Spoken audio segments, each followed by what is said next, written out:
긴급 상황 발생.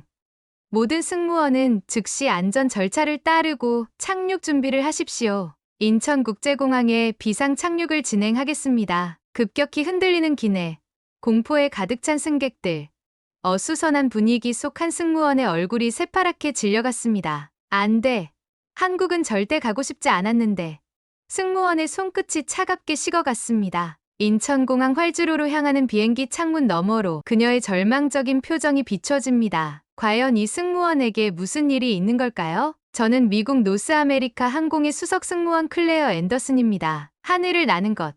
그것은 제 어린 시절부터의 꿈이었죠. 지금은 최연소 수석 승무원이라는 타이틀을 가지고 있습니다. 매일 아침 유니폼을 입을 때마다 느끼는 자부심. 세계 최고의 항공사에서 일한다는 것이 저에겐 큰 의미였습니다. 오늘도 평소처럼 완벽한 비행이 될 거라고 생각했습니다. 뉴욕에서 오사카로 향하는 NA219편. 탑승객 342명을 태운 비행기는 순조롭게 이륙했고 모든 것이 완벽해 보였습니다. 저는 비즈니스석 승객들의 식사 서비스를 시작했습니다. 일본인 승객들의 우아한 매너와 절제된 요청이 늘 마음에 들었죠. 하지만 그때 한국인 승객 한 명이 저를 불렀습니다. 와인 리스트 좀 다시 볼 수 있을까요? 벌써 세 번째였습니다. 저는 완벽한 미소를 유지한 채 와인 리스트를 건넸지만 속으로는 한숨이 나왔어요. 한국 승객들은 늘 이런 식이었습니다. 뭐든 자신들 마음대로 하려 들고 승무원을 마치 호텔 직원처럼 대하죠. 우리가 얼마나 전문적인 훈련을 받은 승무원인지는 이해도 못하겠지. 옆자리에 일본인 승객이 조용히 고개를 숙여 감사 인사를 건네자 저는 더욱 뿌듯했습니다. 이런 게 바로 진정한 고품격 승객이라고 생각했죠. 객실 조명이 어두워지고 대부분의 승객들이 휴식을 취하기 시작했습니다. 그때였어요. 갑자기 비행기가 크게 흔들렸습니다. 기내 음료가 쏟아졌고 카트가 덜컹거렸어요. 그리고 곧 기장의 목소리가 들려왔습니다. 승무원 여러분, 전자 시스템에 심각한 이상이 감지되었습니다. 현재 가장 가까운 공항인 인천국제공항으로 비상 착륙을 결정합니다. 모든 승객과 승무원은 즉시 비상 착륙 절차를 준비해 주시기 바랍니다. 순간 제 귀를 의심했습니다. 한국이라고? 하필이면 한국? 태평양 상공 35,000피트.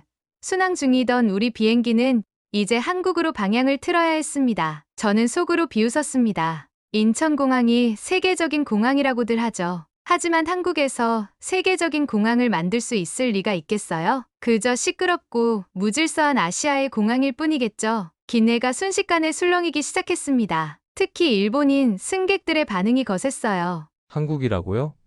말도 안 됩니다. 나리타나 간사이 공항으로는 갈 수 없나요? 도대체 왜 하필 한국입니까?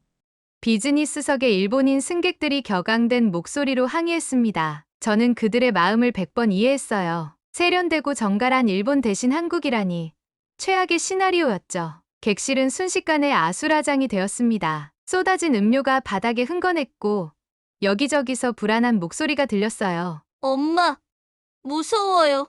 엄마에게 안겨 떨고 있는 아이의 목소리. 내일 오사카에서 중요한 미팅이 있다고요. 화가 난 비즈니스맨의 고함. 우리 비행기 추락하는 거 아니에요. 누군가의 공포에 질린 외침. 더욱 불안했던 건 한국인 승객들의 반응이었습니다. 그들은 놀란 기색이 역력했지만 오히려 주변 승객들을 안심시키려 들었어요. 괜찮으세요? 인천공항은 정말 좋은 곳이에요. 걱정 마세요.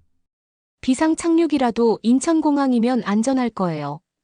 마치 자기네 공항을 자랑이라도 하듯 떠드는 모습에 저는 짜증이 났습니다. 비상 상황인데 무슨 관광 안내를 하는 건지 그들의 말이 오히려 다른 승객들을 더 불안하게 만드는 것 같았어요. 지금이 공항 자랑할 때야? 비상 상황이라고. 저는 속으로 비웃었습니다. 우리 항공기는 최첨단 시스템을 갖춘 기종이에요. 한국의 정비팀이 이걸 제대로 다룰 수나 있을까요? 비행기가 고도를 낮추기 시작하자 난기류가 더 심해졌습니다. 기내 수납장에서는 짐이 흔들리는 소리가 들렸고 승객들의 비명 소리가 여기저기서 터져 나왔어요. 진정하세요, 에밀리. 우리는 이런 상황에 대비해 훈련받았잖아요. 새파랗게 질린 얼굴에 신입 승무원을 달래면서도 사실 저도 확신이 없었습니다. 창밖으로는 어둠 속에 한국의 불빛이 희미하게 보이기 시작했습니다. 한숨이 절로 나왔어요. 제 경력 5년 중 최악의 시나리오가 눈앞에서 펼쳐지고 있었으니까요. 착륙까지 30분 남았습니다. 모든 승객은 안전벨트를 착용해 주시기 바랍니다. 기장의 목소리가 다시 한번 울렸습니다. 승객들의 공포에 찬 표정, 흔들리는 기체, 그리고 곧 마주하게 될 한국에서의 시간. 모든 것이 최악이었습니다. 제발 큰일만 없기를. 승객 여러분, 현재 우리는 인천국제공항으로 향하고 있습니다. 기장님께서 안전한 착륙을 위해 최선을 다하고 계십니다. 걱정하지 마시고 승무원의 안내에 따라 주십시오. 객실 사무장의 안내방송이 끝나자 기내는 무거운 침묵에 빠졌습니다. 승객들은 각자의 방식으로 불안감을 표현했어요. 어떤 분은 창밖만 뚫어지게 바라보고 있었고, 또 어떤 분은 손을 꽉 쥔 채 기도를 하고 계셨습니다. 저는 최대한 평정을 유지하려 노력했지만 마음 한편에서 계속 불편한 감정이 올라왔어요. 하필이면 한국이라니. 비즈니스석의 일본인 승객들이 조용히 대화를 나누는 소리가 들려왔습니다. 나리타나 하네다였다면 좋았을 텐데. 한국의 공항 시스템을 믿을 수 있을까요? 저도 모르게 피식 웃음이 나왔어요. 그들의 걱정이 너무나 이해됐거든요. 그래, 인천공항이 나쁘지 않다는 건 알아. 하지만 일본 공항과는 비교가 안 되겠지. 그때 문득 10년 전의 기억이 떠올랐습니다. 매사추세츠의 한사립고등학교. 저는 늘 2등이었고 1등은 언제나 한국인 전학생 소연이었어요. 처음에는 소연을 정말 존경했습니다. 누구보다 성실했고 항상 최상의 결과를 내기 위해 노력하는 학생이었으니까요. 하지만 시간이 지날수록 우리는 너무나 다르다는 걸 알게 됐어요. 소연은 늘 속도를 중시했고 저는 정확성을 중요하게 생각했습니다. 우리의 결정적인 차이는 과학 경진 대회에서 드러났어요. 학교 대표로 주 대회에 나가게 됐고 선생님은 최고 실력자인 저와 소연을 한 팀으로 만들어주셨죠. 신재생 에너지를 활용한 차세대 발전 기술 분석. 이게 우리의 주제였어요. 프로젝트 마감 전날 중요한 문제가 발견됐습니다. 소연, 이 데이터 이상해. 다시 확인해봐야 할 것 같아. 시간이 없어, 클레어. 발표 자료도 다 만들어놨잖아. 검토를 한 번만 더 하면 실수를 줄일 수 있을 텐데. 너무 꼼꼼하면 발표가 지루해질 수도 있어. 교수님도 그렇게 세세하게 보시지 않을 거야. 결국 소연의 방식대로 진행됐고 우리는 본선 무대에 섰습니다. 하지만 심사위원의 날카로운 질문이 날아왔어요. 이 데이터는 어떻게 검증했습니까? 그 순간 머릿속이 하얘졌습니다. 한 번만 더 검토했더라면. 하지만 우리는 그러지 않았고 결국 수상하지 못했죠. 가장 충격적이었던 건 소연의 반응이었어요. 괜찮아. 다음에 더 잘하면 되지. 그때 깨달았습니다. 한국인들은 속도만 중시하고 완벽함보다는 다음 기회를 더 중요하게 여긴다는 걸요. 그 일이 있고 나서 저는 자연스럽게 소연과 멀어졌습니다. 대학에 진학한 후에도 몇 명의 한국인 교환학생들과 마주칠 기회가 있었는데 신기하게도 그들 모두 소연과 비슷했어요. 늘 서두르고 빨리 끝내는 것만 생각하고 실수해도 별일 아니라는 듯 넘어가더군요. 아, 한국인들은 정말 다 똑같구나. 그때부터였을까요? 저는 한국인들을 볼 때마다 소연이 떠올랐고 자연스럽게 거리를 두게 되었습니다. 단순히 한 사람의 문제가 아니라 그들만의 특별한 문화라고 생각했으니까요. 앤더슨 승무원님, 착륙 준비 완료되었습니다. 에밀리의 목소리에 정신을 차렸어요. 창밖으로는 한국의 야경이 점점 가까워지고 있었습니다. 이 공항에서도 그때처럼 모든 걸 대충 처리하려는 거 아닐까? 공항 시스템이 아무리 좋다 한들 그 빨리빨리 문화에서 벗어나지 못한다면 실수는 피할 수 없을 거예요. 비행기가 점점 고도를 낮추는 동안 창밖으로 인천공항의 불빛이 선명해졌지만 제 마음속의 불씨는 여전했습니다. 착륙 10분 전입니다. 모든 승무원은 마지막 점검을 완료해 주세요. 사무장의 안내방송이 울렸습니다. 승객들의 안전벨트를 마지막으로 점검하며 저는 깊은 숨을 들이마셨어요. 창밖으로는 어둠 속에서 한국의 불빛이 점점 선명해지고 있었습니다. 제 심장은 점점 더 빠르게 뛰기 시작했어요. 비행기는 계속해서 고도를 낮추고 있었지만 불안감은 전혀 가시지 않았습니다. 이 사람들이 과연 이런 비상 상황을 제대로 처리할 수 있을까? 이성적으로는 프로답게 행동해야 한다는 걸 알았지만 감정이 쉽게 가라앉지 않았어요. 일본 공항에서의 완벽했던 경험들이 자꾸 떠올랐습니다. 그때였습니다. 뭐야? 저게 다 뭐지? 창밖으로 보이는 광경에 저도 모르게 탄성이 나왔어요. 활주로를 따라 늘어선 비상 차량들의 모습이 눈에 들어왔거든요. 빨간색 소방차, 노란색 구급차, 검은색 지원, 차량들이 마치 군대의 열병식처럼 완벽한 간격으로 정렬해 있었습니다. 이렇게까지 정돈된 모습이라니. 하지만 전 여전히 의심스러웠어요. 겉모습만 그럴듯한 걸 수도 있어. 실제로 얼마나 잘 대응할 수 있을지는 두고 봐야지. 인천타워입니다. NA 219편 활주로 16화로 착륙 가능합니다. 현재 바람 방향 120도, 풍속 5노트. 관제탑의 목소리가 들려왔습니다. 순간 저는 귀를 의심했어요. 전문적인 용어들이 물 흐르듯 자연스럽게 영어로 이어졌거든요. 우리 기장님의 목소리에서도 처음으로 안도감이 느껴졌습니다. 하지만 저는 아직 안심할 수 없었어요. 가장 중요한 건 이제부터였으니까요. 비행기가 활주로에 가까워질수록 공항의 모습이 더욱 선명해졌습니다. 거대한 유리돔으로 이루어진 터미널은 마치 미래 도시에서나 볼 법한 디자인이었어요. 디자인이 중요한 게 아니야. 시스템이 얼마나 제대로 작동하는지가 중요하지. 그리고 마침내 비행기가 활주로에 닿는 순간 예상과 달리 충격이 거의 없었습니다. 비상 착륙임에도 불구하고 마치 일반 착륙처럼 부드러웠어요. 비행기가 멈추자마자 양쪽의 비상 차량들이 동시에 움직이기 시작했습니다. 그들의 움직임은 마치 하나의 공연을 보는 것 같았어요. 각자의 위치로 신속하게, 하지만 조급하지 않게 이동하는 모습이 놀라웠습니다. 인천공항 지상관제입니다. B게이트로 유도하겠습니다. 정비팀이 대기 중입니다. 관제사의 침착한 목소리가 다시 들렸습니다. 너무 침착해서 오히려 이상할 정도였어요. 정비팀이 최신식 장비를 들고 다가오는 모습이 보였습니다. 그들의 동작 하나하나가 정확했어요. 하지만 저는 여전히 의구심을 떨칠 수 없었습니다. 외국 항공사라서 특별히 신경 쓰는 걸지도 몰라. 설마 이게 정말 그들의 일상적인 모습일까? 앤더슨 승무원님, 승객 대피를 준비해 주세요.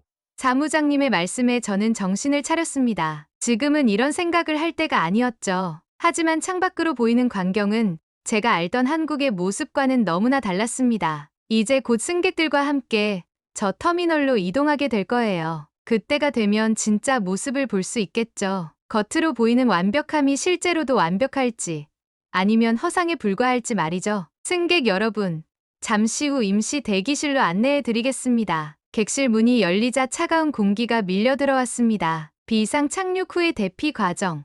이것이 진짜 시험대가 될 거예요. 수백 명의 승객들을 안전하고 질서 있게 대피시키는 일은 결코 쉽지 않으니까요. 우선 비즈니스석 승객들부터 안내하기 시작했습니다. 일본인 승객들의 표정이 여전히 좋지 않았어요. 일본 공항이었다면 훨씬 더 세련되게 처리했을 텐데. 그런데 제 예상과 달리 대피 과정은 의외로 순조롭게 진행되었습니다. 비상구 주변에 배치된 지상 요원들의 안내가 눈에 띄게 체계적이었어요. 심지어 영어, 일본어, 중국어를 구사하는 직원들이 적절히 배치되어 있었고 노약자와 어린이를 위한 별도 통로까지 마련되어 있었습니다. 대기실로 향하는 동안 저는 계속해서 주변을 살폈습니다. 오사카 공항에 자주 방문했던 경험 때문에 자연스럽게 비교가 되더군요. 그런데 대기실 문이 열리는 순간 저는 잠시 걸음을 멈출 수밖에 없었어요. 이건 제가 상상했던 모습과는 전혀 달랐습니다. 넓은 공간, 높은 천장, 그리고 깔끔한 인테리어까지 마치 고급 호텔의 라운지 같았어요. 이쪽으로 안내해 드리겠습니다. 저도 모르게 고개를 끄덕였지만 곧 정신을 차렸습니다. 겉모습이 중요한 게 아니야. 어떤 서비스를 제공하는지를 지켜봐야 해. 하지만 대기실 내부를 둘러볼수록 의아한 점이 많아졌습니다. 342명의 승객을 수용하고도 여유가 있을 만큼 넓었고 좌석 하나하나가 편안해 보였어요. 일본의 공항도 깔끔하고 정돈되어 있었지만 이런 여유로움은 없었죠. 뭔가 이상해. 내가 생각했던 것과 너무 달라. 제 생각을 읽기라도 한 듯 공항 직원이 다가왔습니다. 필요하신 물품이 있으시다면 말씀해 주세요.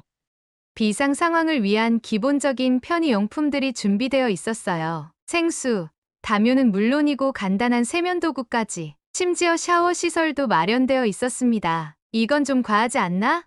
비상 착륙한 승객들에게 이 정도 서비스라니. 하지만 곧 이어진 설명이 제 의심을 조금은 누그러뜨렸어요. 이곳은 원래 환승 승객들을 위한 라운지였고 비상 상황에서는 임시 대기실로 전환된다고 했습니다. 공간은 여러 구역으로 나뉘어 있었어요. 일반 좌석존, 조용한 휴식존, 비즈니스존까지. 특히 비즈니스존에는 간단한 업무를 볼 수 있는 시설이 갖춰져 있었습니다. 일본 공항의 대기실은 효율성에 중점을 둔 반면 이곳은 승객의 편안함까지 고려한 것 같았어요. 하지만 저는 여전히 의구심을 떨칠 수 없었습니다. 이런 시설이 있다고 해서 서비스가 좋은 건 아니잖아. 두고 봐야 해. 그때였습니다. 한 한국인 승객이 제게 다가왔어요. 추운데 이거라도 쥐고 있으세요. 한 한국인 승객이 따뜻한 핫팩을 건네주었습니다. 저는 순간 말을 잃었어요. 제가 추운 기색을 보였나요? 아니면 긴장한 것이 보였을까요? 그가 언제 저를 관찰했는지도 모르는데 이렇게 세심하게 신경 써주다니 말이에요. 이런 섬세한 배려가 있을 거라고는 생각도 못했어. 핫팩의 따뜻함이 제 차가운 손을 데웠습니다. 한국인들은 늘 서두르기만 한다고 생각했는데 이렇게 다른 사람의 마음까지 헤아릴 줄 아는 모습을 보니 충격이었어요. 저도 모르게 고개를 숙여 인사를 했습니다. 창밖으로는 야간임에도 밝게 빛나는 공항 전경이 보였습니다. 건물의 외관도 인상적이었어요. 일본의 공항들이 실용성에 중점을 둔 디자인이라면 이곳은 미래지향적인 느낌이 강했습니다. 일본 공항에서의 경험은 늘 안정적이었습니다. 예측 가능하고 실수가 없고 모든 것이 매뉴얼대로 완벽했죠. 하지만 이곳은 뭔가 달랐어요. 더 유연하고 더 따뜻한 것 같으면서도 동시에 체계적이었습니다. 이런 생각을 하고 있을 때 또 다른 의외의 모습을 발견했습니다. 대기실 한쪽에서는 공항 직원들이 승객들의 연결편을 재조정하고 있었어요. 단순히 임시 대피소가 아닌 실제로 기능하는 공항 시스템이 가동되고 있었던 거죠. 하지만 저는 여전히 판단을 내리기 힘들었어요. 한국에 대해 부정적으로 살아온 날이 길었거든요. 앤더슨 승무원님, 정비 현황을 직접 확인하시겠습니까? 공항 직원이 제게 태블릿을 건넸습니다. 화면에는 우리 비행기의 상태가 실시간으로 표시되어 있었어요. 전자 시스템 이상이 발생한 부분이 빨간색으로 표시되어 있었고 현재 진행 중인 점검 사항들이 상세하게 나열되어 있었습니다. 실시간 모니터링 시스템이구나. 저는 화면을 꼼꼼히 살펴보았습니다. LA나 뉴욕의 공항에서도 비슷한 시스템을 운영하고 있었지만 이곳은 조금 달랐어요. 단순히 데이터를 나열하는 것이 아니라 문제 발생 시 즉각적인 대응이 가능하도록 설계되어 있었거든요. 이런 시스템은 다른 공항에도 있긴 한데 여기는 뭔가 더 빠르게 작동하는 것 같네. 이쪽으로 모시겠습니다. 직원의 안내를 따라 이동하는 동안 저는 주변을 유심히 살폈습니다. 터미널 곳곳에 설치된 최신식 모니터들, 태블릿으로 실시간 정보를 주고받는 직원들의 모습이 눈에 띄었어요. 특히 인상적이었던 건 직원들의 움직임이었습니다. 일본 공항에서도 비슷한 광경을 본 적이 있었지만 이곳은 조금 달랐어요. 빠르게 움직이면서도 결코 급해 보이지 않았거든요. 속도를 중요시한다고 해서 무조건 서두르는 건 아니구나. 정비센터로 향하는 통로는 유리와 철골 구조로 이루어진 깔끔한 공간이었습니다. 정비에 필요한 부품들이 자동화된 컨베이어 벨트를 따라 정확한 위치로 이동하고 있었어요. 단순히 최신 기술을 도입한 게 아니라 모든 과정이 체계적으로 정리되어 있네. 여기가 저희 스마트 컨트롤 센터입니다. 들어선 공간은 마치 항공관제센터와 대형 IT 기업의 데이터 센터를 합쳐놓은 듯 했습니다. 커다란 스크린이 벽면 전체를 차지하고 있었고 수십 명의 직원들이 각자의 모니터 앞에서 집중하고 있었어요. 메인 스크린에는 공항 전체가 3D로 표시되어 있었습니다. 활주로 상태, 게이트별 현황, 정비구역 상황까지 한눈에 파악할 수 있도록 되어 있었어요. 이건 꽤 인상적인데 무심코 태블릿을 다시 확인했습니다. 미국의 공항들도 비슷한 시스템을 갖추고 있지만 이곳은 달랐어요. 단순히 데이터를 수집하는 것이 아니라 문제가 생기기 전에 미리 대응하는 방식으로 운영되고 있었거든요. 이 시스템으로 공항 내 모든 상황을 실시간으로 관리합니다.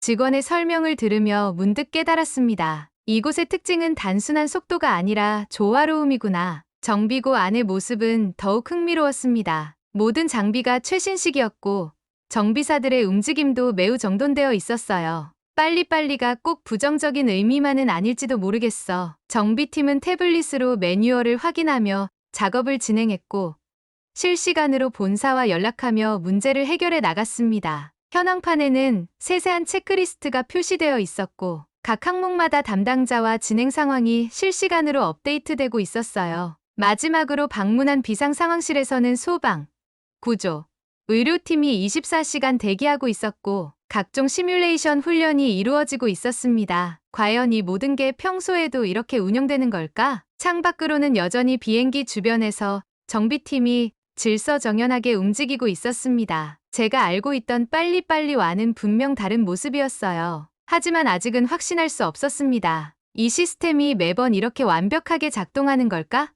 정말 예상 밖이야. 적어도 한 가지는 확실했습니다. 지금까지 제가 봐온 공항들 중에서 이 정도로 철저하게 운영되는 곳은 드물었다는 거예요. 승객 여러분, 모든 정비가 완료되어 곧 이륙하겠습니다. 안내방송이 들리자 대기실의 승객들이 하나둘 자리에서 일어났습니다. 저는 마지막으로 정비 현황을 확인했어요. 모든 점검이 끝났고 추가적인 이상도 발견되지 않았습니다. 이제 다시 오사카로 향하면 됩니다. 하지만 이상하게도 제 마음이 복잡했어요. 사실 저는 한국에 오는 것을 정말 싫어했습니다. 인천공항이 훌륭하다는 얘기는 들었지만 일본 공항보다는 한참 부족할 거라고 생각했거든요. 그런데 막상 이곳에서 경험한 것들은 제 예상과는 너무 달랐어요. 비행기가 착륙한 순간부터 지금까지 모든 과정이 신속하면서도 놀라울 정도로 체계적이었습니다. 승객 안내부터 정비, 비상 착륙 대응까지 예상보다 훨씬 세밀하게 운영되고 있었어요. 공항 시스템은 최신식이었고 정비팀의 움직임은 빠르면서도 결코 서두르지 않았습니다. 처음에는 단순히 비상 착륙이라 특별히 신경 쓰는 걸 거야 라고 생각했어요. 하지만 계속해서 공항을 둘러보면서 이것이 단순한 우연이 아니라는 걸 점점 깨달았습니다. 문득 고등학교 시절이 떠올랐어요. 소연과의 조별 과제를 하면서 느꼈던 그 불편함. 빨리빨리라는 말에 대한 거부감.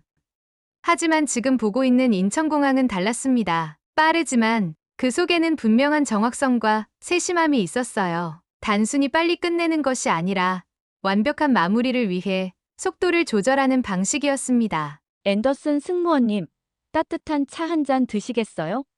공항 직원이 다가와 조용히 물었습니다. 저는 순간 대답하지 못했어요. 이곳에서 차가운 경험을 하게 될 거라 생각했는데 예상 외로 너무나 따뜻한 순간들이 많았거든요. 핫팩을 건네준 한국인 승객, 비상 착륙 직후 신속하게 대처해준 직원들, 끝까지 승객들을 배려하는 공항 관계자들까지. 이건 단순한 공항이 아니었습니다. 저는 오래전부터 한국을 떠올릴 때마다 부정적인 감정이 먼저 들었어요. 학창 시절의 기억 때문이었을까요?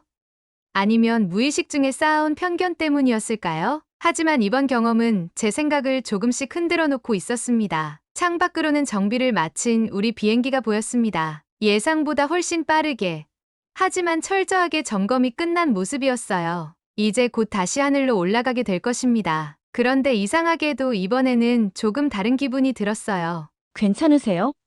공항 직원이 다시 한번 물었습니다. 저는 가볍게 웃으며 차를 받아들었어요. 네, 감사합니다. 목구멍을 타고 내려가는 차의 온기가 가슴 한켠까지 따뜻하게 만들었습니다. 마치 제 차가웠던 마음이 조금씩 녹아내리는 것 같았어요. 이제 비행기 이륙 시간이 다가오고 있었습니다. 저는 알았어요. 떠나는 건 제 몸뿐이라는 걸. 제 생각은 여전히 이곳에 남아있을 거라는 걸 말이에요. 태블릿으로 마지막 점검 사항을 확인하면서 문득 깨달았습니다. 모든 편견은 결국 제한된 경험에서 비롯된다는 걸요. 어쩌면 제가 알고 있던 한국, 제가 생각했던 빨리빨리 문화는 진실의 한 조각에 불과했는지도 모릅니다. 비행기에 오르면서 마지막으로 인천공항을 돌아보았습니다. 여전히 정비팀은 질서정연하게 움직이고 있었고 공항 직원들은 승객들을 배웅하고 있었어요. 저는 문득 생각했습니다. 어쩌면 제가 한국을 판단하는데 너무 성급했던 건 아닐까요? 한 번의 안 좋은 기억으로 모든 것을 단정 지으려 했던 건 아니었을까요? 빨리빨리는 단순히 서두름이 아닌 효율성을 추구하는 다른 방식일 수도 있었습니다. 소연이 보여줬던 그 열정도 이제는 조금 다르게 보이기 시작했어요. 자리에 앉아 창밖을 바라보니 활주로에서 손을 흔드는 공항 직원들이 보였습니다. 그들의 모습에서 진심 어린 배려가 느껴졌어요. 이런 게 진정한 서비스가 아닐까요? 완벽한 시스템, 그리고 그 안에 담긴 따뜻한 마음까지 말이에요. 비행기가 서서히 고도를 높이며 하늘로 올라갔습니다. 멀어지는 인천공항을 바라보며 저는 생각했어요. 오늘의 비상착륙은 어쩌면 제게 주어진 특별한 기회였는지도 모르겠다고 말이에요. 한국에 대한 그리고 어쩌면 제 자신의 편견에 대해 다시 한번 생각해 볼 수 있는 기회였다고 말이죠. 10시간도 안 되는 짧은 시간이었지만 제가 10년 동안 굳게 믿어왔던 생각이 잘못되었다는 걸 깨달았으니까요. 창밖으로 마지막 보이는 한국의 불빛을 바라보며 미소 지었습니다. 한 나라를 이해하는 데는 긴 시간이 필요하겠지만 적어도 오늘 저는 큰 한 걸음을 내디뎠다고 생각해요. 다음에 또 이곳에 온다면 이번에는 좀 더 열린 마음으로 바라볼 수 있을 것 같은 기분 좋은 예감이 드네요. 한국에 대한 편견을 가지고 있던 클레어의 이야기를 재미있게 잘 들으셨나요? 오늘도 감동보리를 시청해주셔서 감사합니다. 좋아요, 알림, 좋아요 부탁드립니다.